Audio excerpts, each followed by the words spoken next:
Hello viewers, welcome to my channel. இன்னைக்கு Indian எக்கானமிலேருந்து தமிழகத்தின் வேளாண்மை, அதாவது 9th ஸ்டாண்டர்ட் லெசன் 4 தான் பார்க்க போகிறோம். புக்கிலேருந்து லைன் பை லைன் எடுத்த கொஷின்ஸ் தான் ரிவிஷனாக பார்க்க போகிறோம். ஏற்கனவே 11th standard Indian economy full topics பார்த்துருக்கோம். பார்க்காதவங்க டிஸ்கிரிப்ஷனில் லிங்க் இருக்குது. அண்ட் மோர் ஓவர் தமிழ் இலக்கணமும் 1000 கொஷின்ஸ் வீடியோவாக பார்த்துக்கிட்டு இருக்கோம். செக் பண்ணிக்கங்க. அண்ட் நியூ வியூவர்ஸ் சப்ஸ்கிரைப் பண்ணாதவங்க பண்ணிக்கங்க. வாங்க கேள்விக்கு போகலாம். பயிர் செய்யப்படும் பரப்பளவில் பாசன வசதி பெற்ற நிலத்தின் பரப்பளவு என்ன? விடை ஆப்ஷன் பி 57%. இவற்றுள் உணவல்லாத பயிர் எது? விடை ஆப்ஷன் டி தென்னை. 2014-15 ஆண்டில் நெல்லோடைய உற்பத்தி திறன் என்னன்னு கேட்டிருக்காங்க. விடை ஆப்ஷன் பி 4429 கிலோகிராம். தமிழகத்தின் வேளாண் உற்பத்தி திறன் மற்றும் உணவு உற்பத்தி ஆகிய இரண்டுமே அதிகரித்து உள்ளதா குறைந்துள்ளதான்னு கேட்டிருக்காங்க. விடை பார்த்தீங்கன்னா அதிகரித்து உள்ளது. தமிழகத்தில் வடகிழக்கு பருவமழை பொழியும் மாதங்கள் என்னென்னு கேட்டிருக்காங்க. விடை option C October to December. பொறுத்துக கொடுத்துருக்காங்க. விடை பார்க்கலாம். உணவல்லாத பயிர்கள் பார்த்தீங்கன்னா தென்னை, பருப்பு வகைகள் உளுந்து, துவரை, பாசிப்பயிறு. வடகிழக்கு பருவமழை மாதம் பார்த்தீங்கன்னா அக்டோபர் டிசம்பர். குறு விவசாயிகள் பார்த்தீங்கன்னா 1 ஹெக்டேருக்கு குறைவான பரப்பில் சாகுபடி செய்வோர். 2015 விவசாயிகளின் எண்ணிக்கை என்னன்னு பார்த்தீங்கன்னா 79,38,000. 2001 ஆண்டில் மொத்த தொழிலாளர்களில் டேஷ் விழுக்காட்டினர் வேளாண் துறையில் இருந்தனர். விடை ஆப்ஷன் ஏ 49.3 விழுக்காட்டினர். மொத்த தொழிலாளர்களில் வேளாண் துறையில் 2011 10 ஆண்டுகளுக்கு பின்னர் இந்த அளவு குறைந்தது. விடை ஆப்ஷன் பி, அதாவது 49.3 42.1 விழுக்காடாக குறைந்துள்ளது. 2011 ஆண்டு தமிழகத்தில் மொத்தமாக இருந்த தொழிலாளர்களின் எண்ணிக்கை என்னன்னு பார்த்தீங்கன்னா விடை ஆப்ஷன் சி 3,29,00,000. 2011 ஆண்டு தமிழகத்தில் இருந்த விவசாய தொழிலாளர்களின் எண்ணிக்கை என்ன? விடை ஆப்ஷன் பி 96 லட்சம். கீழ்காணும் கூற்றுகளில் எது சரியானது? கூற்று 1, 2001 ஆண்டின் மொத்த தொழிலாளர்களில் 49.3 விழுக்காட்டினர் வேளாண் துறையில் இருந்தனர். இதை ஏற்கனவே ஒரு கொஸ்டினா பார்த்தோம். இது சரி. 2011 ஆண்டு மொத்த தொழிலாளர்களில் 42.1 விழுக்காட்டினர் வேளாண் துறையில் இருந்தனர். இதுவும் லாஸ்டா ஒரு கொஸ்டினை பார்த்தோம். ஸோ இதுவும் சரி. 2011 ஆண்டு தமிழகத்தில் மொத்தமாக 96 லட்சம் பேர் விவசாய தொழிலாளர்கள் ஆவர். ஸோ இதுவும் லாஸ்ட் கொஸ்டினா பார்த்தோம். ஸோ சரி. ஆன்சர் பார்த்தீங்கன்னா 1, 2, 3 கூற்றுகளும் சரி. கீழ்காணும் கூற்றுகளில் எது சரியானது? கூற்று 1, 2011 ஆண்டில் வேளாண்மையில் ஈடுபட்டவர்கள்ல பார்த்தீங்கன்னா 55% விழுக்காடு பெண்கள். இது சரி.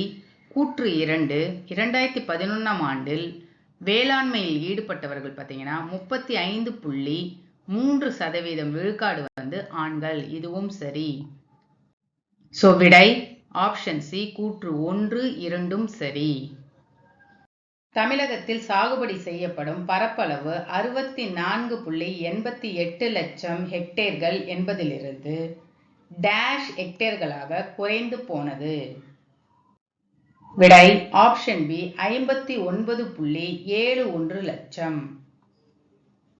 சராசரியாக ஆண்டொன்றுக்கு டேஷ் சாகுபடி நிலத்தை 2010 முதல் 2015 வரையான ஆண்டுகளில் தமிழகம் இழந்துள்ளது. விடை ஆப்ஷன் சி 1,03,400 ஹெக்டேர் அளவு இழந்துள்ளது. தமிழகத்தின் விவசாயம் செய்பவர்களில் டேஷ் மட்டுமே பட்டியல் இனத்தவர் ஆவர். விடை ஆப்ஷன் பி 10ல் ஒருவர். குறிப்பு பார்க்கலாம். தமிழகத்தில் விவசாயம் செய்பவர்களில் 10ல் ஒருவர் மட்டுமே பட்டியல் இனத்தவர் ஆவர். அவர்களில் 96 விழுக்காட்டினர் சிறு மற்றும் குறு விவசாயிகள் ஆவர். தமிழகத்தில் உள்ள மொத்த விவசாயிகளின் எண்ணிக்கையில் குறு விவசாயிகளின் விழுக்காடுகள் எத்தனை? விடை ஆப்ஷன் டி 78 விழுக்காடு. தமிழகத்தில் உள்ள மொத்த விவசாயிகளின் எண்ணிக்கையில் சிறு விவசாயிகளின் விழுக்காடு எத்தனை? விடை ஆப்ஷன் ஏ 14 விழுக்காடு. தமிழகத்தில் வேளாண் அல்லாத பயன்பாட்டிற்கு எத்தனை விழுக்காடு நிலம் பயன்படுத்தப்படுகிறது? விடை ஆப்ஷன் பி 17 விழுக்காடு. குறிப்பு வேளாண் அல்லாத பயன்பாட்டுக்கு 17 விழுக்காடு நிலம் பயன்படுத்தப்படுகிறது.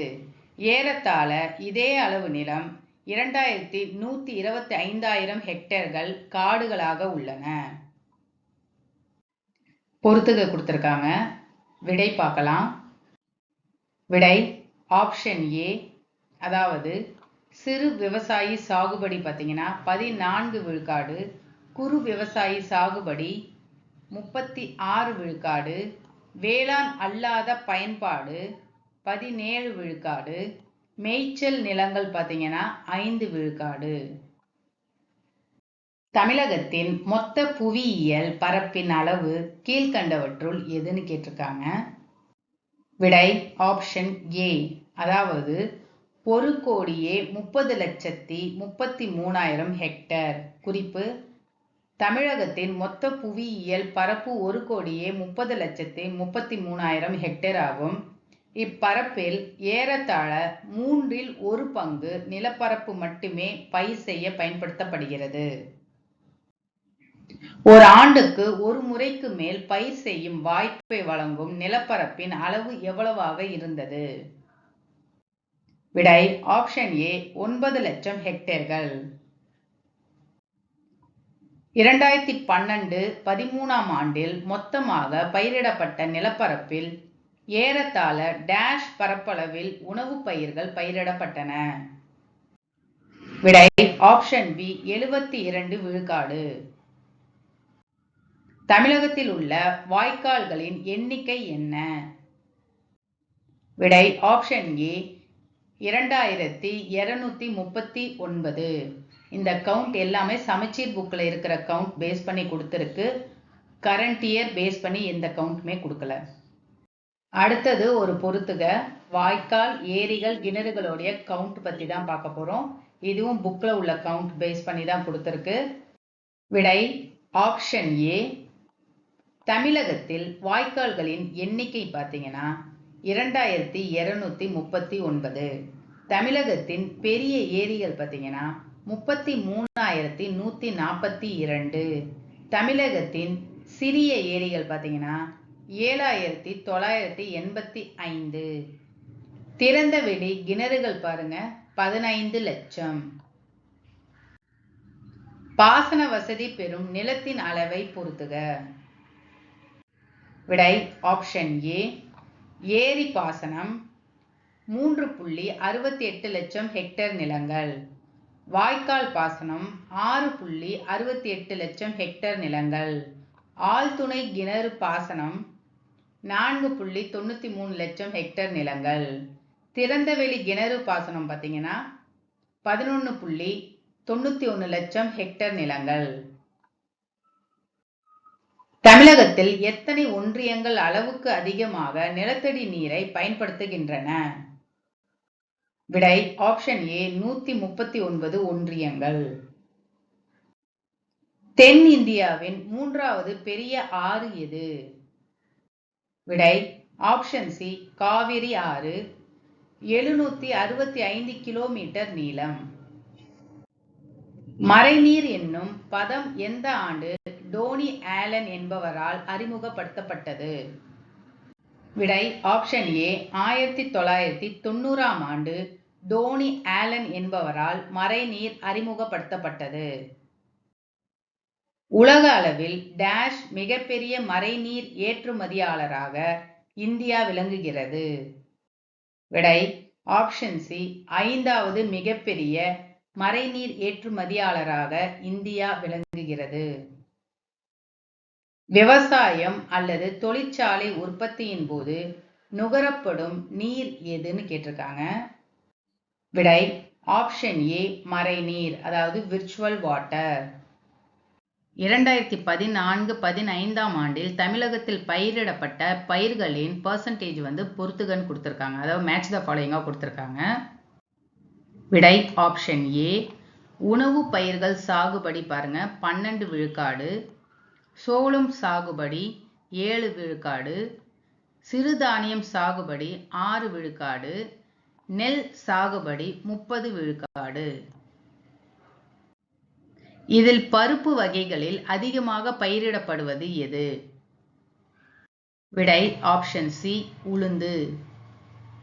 உணவு தானிய உற்பத்தி திறன் 1965-66ஆம் ஆண்டிற்கும் 2014-15ஆம் ஆண்டிற்கும் இடையே ஏறத்தாழ எத்தனை மடங்கு உயர்ந்துள்ளது? விடை ஆப்ஷன் சி, 3.5 மடங்கு உயர்ந்துள்ளது. பாசன நீர் பற்றாக்குறைக்கு நல்ல தீர்வாக விளங்குவது கீழ்கண்டவற்றுள் எதுன்னு கேட்டிருக்காங்க. எந்த தொழில்நுட்பம் கேட்டிருக்காங்க. விடை ஆப்ஷன் ஏ, நுண்ணீர் பாசன தொழில்நுட்பம், அதாவது ட்ரிப் இரிகேஷன் சொல்லுவாங்க. குறிப்பு பார்க்கலாம். இந்த ட்ரிப் இரிகேஷன் அப்படிங்கிறது பாரம்பரிய நீர்ப்பாசன முறைகளை விட பயிர்களுக்கு அதிக மகசூல் கிடைக்க வழி செய்கிறது. மேலும் நீரை சிக்கனமாக பயன்படுத்துவதற்கும் உதவுகிறது. உலக அளவில் மிக அதிகமான நன்னீர் பயன்பாட்டாளராக உள்ள நாடு எது? விடை ஆப்ஷன் பி, இந்தியா.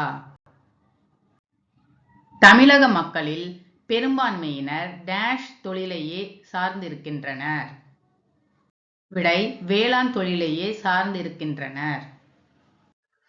காவிரி ஆற்றின் குறுக்கே தமிழ்நாட்டில் மேட்டூர் அணை மற்றும் கல்லணை கட்டப்பட்டுள்ளன.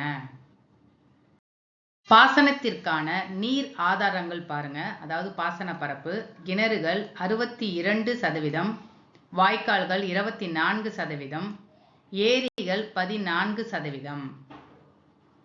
நெல்லுக்கு அடுத்தபடியாக அதிக பரப்பளவில் சாகுபடி செய்யப்படும் மக்காச்சோளம் ஹெக்டருக்கு 8824 கிலோ விளைந்தது.